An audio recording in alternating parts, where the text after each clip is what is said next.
Welcome back to Harv's Truck Stop. Today we have an interesting episode because I went to the Chicago Auto Show today. There's a couple things I want to share with you that I think are worth pointing out and might be exciting to some of you who are in the market for a new vehicle. First thing I'll talk about today is the best family commuter.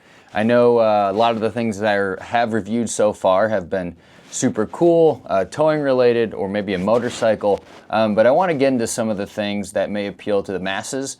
So I'll point out my favorite pick for the daily commuter that's cool, but also manageable in the day-to-day.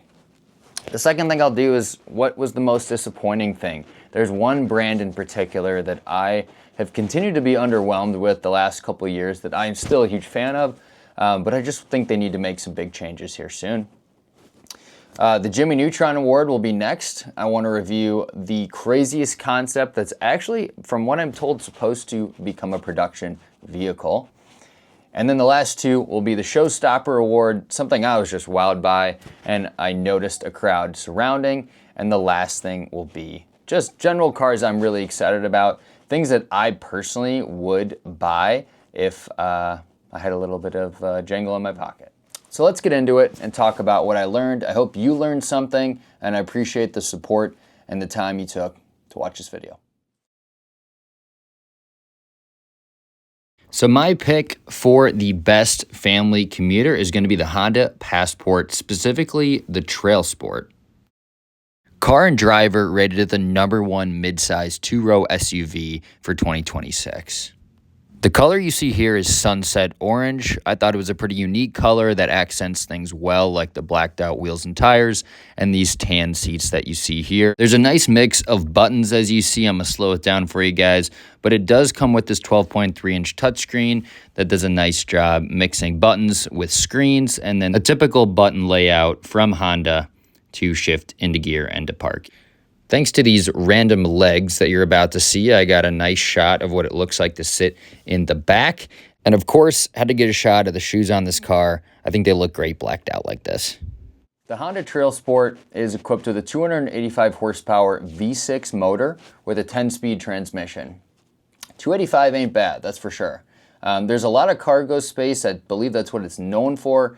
And it can tow up to 5,000 pounds, which is good for the average person. You can always borrow a truck like your friend's truck. I'm usually that friend. So for the normal family, this is going to work pretty well. The MPG is something you're probably curious about, is around 21 combined, which is good, not great. Definitely some better, more fuel economy or better fuel economy options out there, but definitely not bad. Let's get into step 2 of the storyboard, which is most disappointing. I hate to call out any brands, but unfortunately I have to do it to Subaru.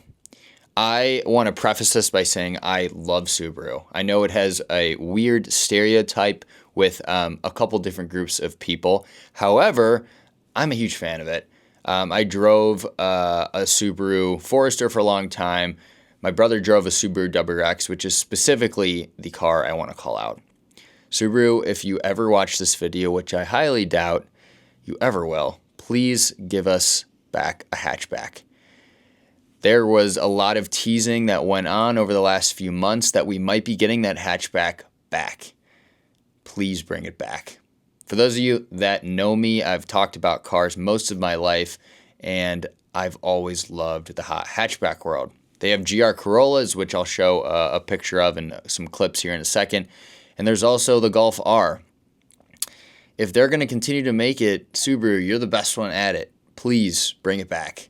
It is so cool and so iconic, and it's time.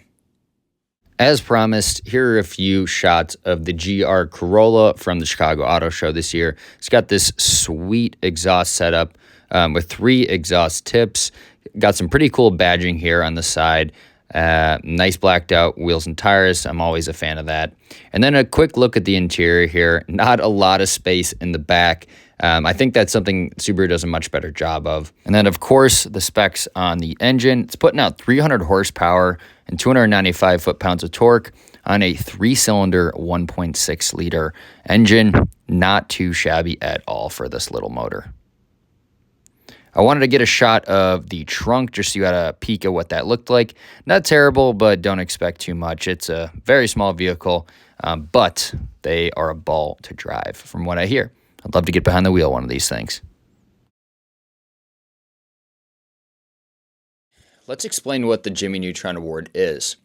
I used to watch that show as a kid. I don't know if anyone is familiar with Jimmy Neutron, but it's basically this kid that comes up with a bunch of crazy inventions and has a great time with those. So I wanted to use that as a little bit of a joke to give the Jimmy Neutron Award to one of the vehicles I saw at the auto show because I thought it was wicked cool, something that some of you probably would expect to see in the next couple of years, but I'm going to give it to Tesla. From a styling standpoint, I think it's very unique. We're going to jump into a few shots here. Sadly, it was really crowded, as you can imagine, with a futuristic car like this. So I didn't get any great shots. And it was also like totally barricaded off, which stinks. But take a look at these shots. Let me know what you think of the styling. It's pretty bold, which is pretty on brand for Mr. Elon Musk. Pretty gnarly taillight there, similar to what comes in the Model Y. I'm a fan of it. Pretty interesting wheel and tire setup. Kind of looks like someone threw some plastic over a wheel and spray painted it gold, but I do like the front end. I think it contains with that cool LED kind of bar setup. And if you look closely, there's a couple things missing here. I don't know if you guys picked up on it, but there's no foot pedals and no steering wheel at all in this vehicle. Super weird, super bizarre, super different, and super alone in that category. I know there's things like Waymo out there, which are fully autonomous self-driving. If you've ever been to Arizona, I'm sure they're in California too. They have those where they're taxis and can take you from place to place and have no driver. I think that's kind of the idea behind this, is to have a production vehicle that does not require you, nor can actually let you drive. Well, they're releasing this car called the Cybercab. It's also known as the Robotaxi to some. I guess maybe that's a nickname. Production is expected to start in 2026, so this year. And apparently, according to AI research, Tesla's aiming for a high volume in manufacturing, probably to expect a high volume of purchases. Personally, if you ask me, this is not something I would ever buy because I enjoy driving and I'm a bit of a control freak on the road. But for most people, I don't think that's the case, and I think it could be something to watch out for as a very popular vehicle and a very big choice for families, mainly potentially elderly people that are having a hard time seeing, not necessarily something for younger kids that need to actually learn how to drive. But who knows? Maybe in the future, that's not something or a skill set that we're going to have to know.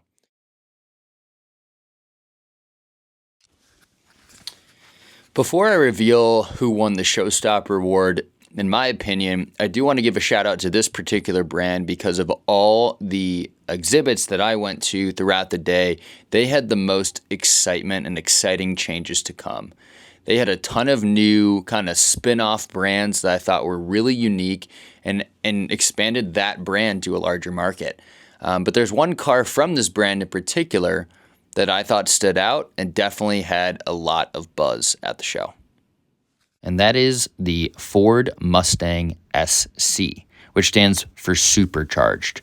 It's got these crazy carbon fiber wheels, really, really wild look to it. You're going to see the look from the back here, pretty standard Mustang look, but it's got some updated badging, which I thought was really unique. I'm going to zoom in here in a sec. Pretty crazy looking vehicle. This thing puts out 700 horsepower and just absolutely hauls. It's equipped with a 5.2 liter Predator V8 supercharged motor. It's a track-focused successor to the Shelby GT500 with a 7-speed dual-clutch transmission. You have optional ceramic brakes, and you already saw these crazy carbon fiber wheels. Very cool car. I want to finish this video by talking about two trucks. This is Harv's Truck Stop. I feel like that made the most sense, and quite honestly, even though I do have a soft spot for trucks, I thought they were the two coolest things to look out for in the coming years. One of them should actually be available very soon, if not already. So one of those trucks is from Ford, one's from Ram. The Ford is the one I'll talk about first. Couple specs for you. Puts out 400 horsepower, 420 foot-pounds of torque. There's a 2-inch lowering kit. It has 7,900 pounds of towing capacity with a 10-piece body kit on it. And if you know the word for wolf in Spanish, you'll be able to guess this before I even say it. It's the Ford Lobo. It's an F-150 truck. It's like a street racer truck, lowered, meant to go fast, and has the Coyote 5.0 liter V8 motor in it with a supercharger and the option for a Whipple charger. Just a crazy quick vehicle. I imagine this thing to be super fun, and honestly, it will be on my wish list for Santa Claus this next year. So here it is, the Ford Lobo. It's part of the F-150 series. It's a 10-piece body kit. I love the LED light bar setup. I think the black looks great on the white. This is certainly a color I would consider getting if I were looking for it. A couple hood ornaments there on the front. Just a great looking truck. It's got the blacked out wheel and tire setup. I don't think you can ever go wrong with that. And a pretty standard interior offered by Ford, which I don't think needs much critiquing, something I personally am a fan of. As you can see, it's a truck, but it's meant to go fast, really fast. Certainly something I would look at. I want to finish this video by going over the brand that I personally own, which is Ram. I've driven multiple Ram pickups. My dad's driven multiple as well. I want to give them a shout out, not because I love their products, but because I think there's a gap in the market that it's going to fill. And that is an electric truck that can go far. This thing called the Ram REV is supposed to have a distance capability of 690 miles. That is a huge jump from what we're used to. 654 horsepower, 0 to 60 in 4.4 seconds with a 14,000-pound towing capacity. Enough to pull a freaking house down. Really, really good-looking truck. I'm about to show you here in a sec. But personally, I have not wanted an electric truck at all, not even a little bit, because of the range. It just sucks. But 690 miles is wicked far, farther than I would ever need. And that would make me consider an electric truck.